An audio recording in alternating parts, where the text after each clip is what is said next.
Akkam jirtu hordoftoota koo baga jala bultii bara haaraa 2018 nagaan geessan. Viidiyoo koo guyyaa har'aa keessatti waa'ee bara haaraa haala lakkoofsa baraa fi barri haaraan nuti kabajnu kuni lakkoofsi isaa akkamittii fi eenyuun jalqabe waan jedhu gabaabinaan kanan isin biraan ga'u ta'aatii hanga dhumaatti viidiyoo kana hordofaa.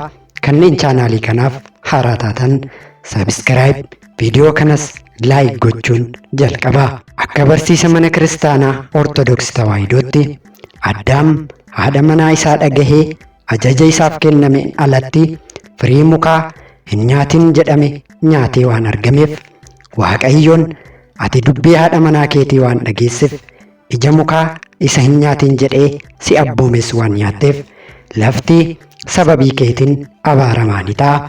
Atis bara jireenya kee hundumatti itti dadhabdee isa irraa ni nyaattaa. Laftis qoraattii sitti biqilchiti. Atis isaan ni waraanamtaa.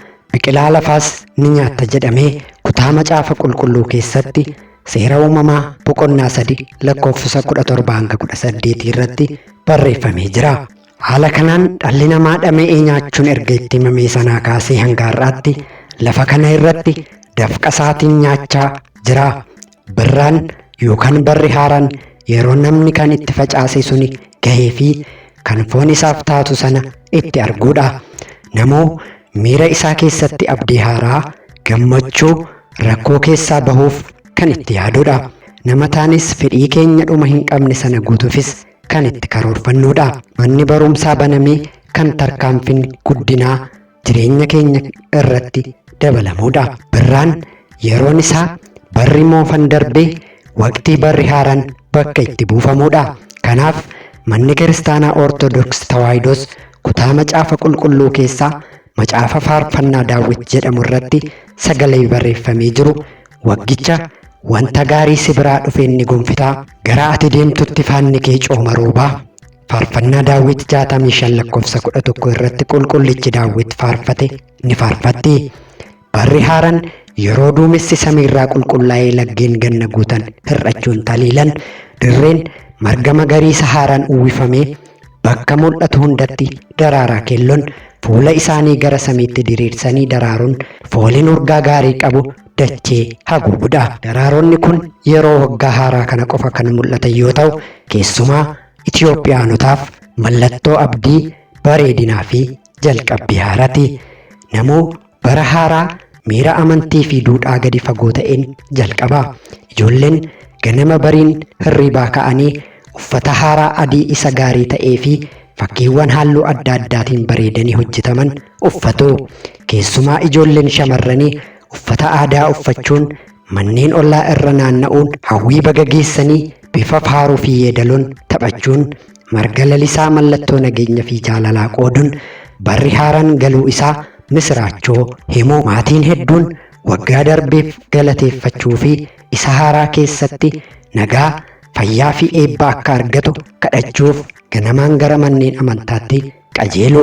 Guyyaa ayyaana simannaa bara haaraa sana aduun ol ka'aa yeroo deemtu urgaan nyaata mi'aawaa mana hundaa keessaa ba'uu jalqaba.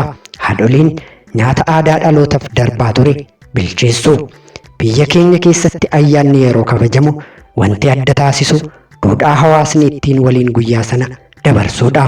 Kunis ayyaanichi waa'ee nyaataaf dhugaatii qofa akka hin taane waa'ee maatii fi hariiroo hawaasaa ta'uu isaati.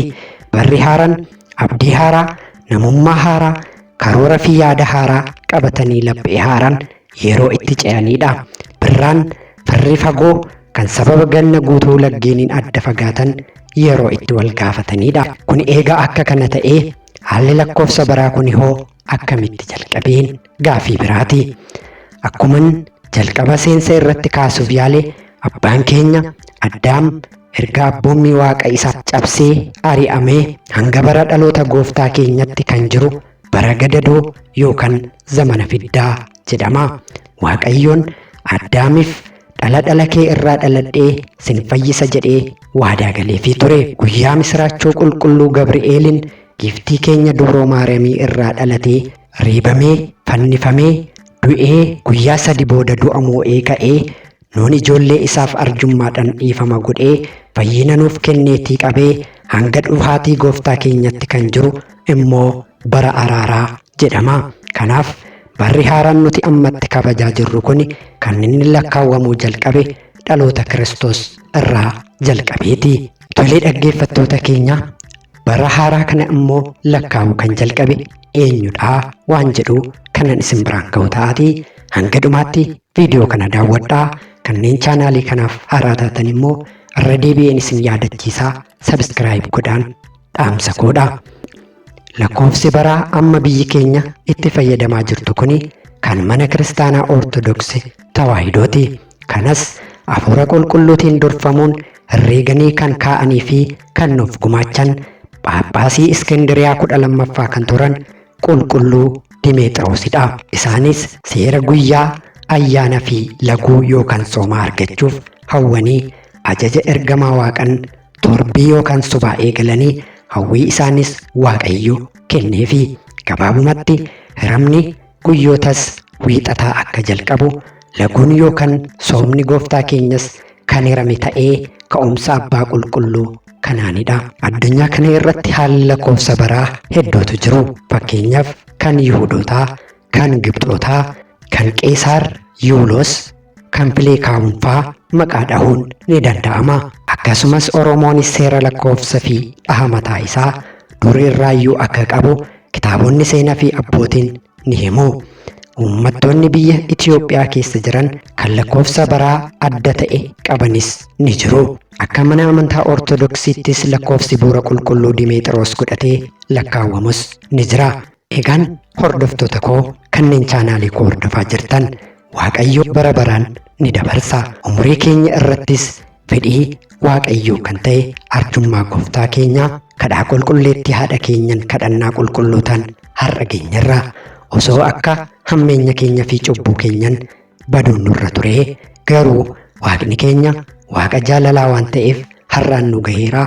Fedhiin keenya hedduun irri caalan isaa kan foon keenya akka ta'e hundi keenya ni beekna. Waaqayyo gooftaan lafti kun ni darbaatii garuu mootummaan koo hin darbu kan jedhe osoo bu'uureffannee lubbuu keenyaafis karoora itti qabannee waan hafuuraa hojjechuu qabnaan dhaamsa kooti. Barri kun kan gammachuu, kan Waaqa keenya itti galateeffannu, kan nagaa, kan jaalalaaf tokkummaa, cubbuu irraa kan hafe fedhiin keenya hundi kan itti nuuf guutu nuuf haa ta'uun dhaamsa koo isa dhumaati. Egaan hanga dhumaatti waan dhaggeeffattaniif galatoomaa. Nagaanaaf ta'a. Barri bara milkii hunduma keenyaaf nuuf haa ta'u.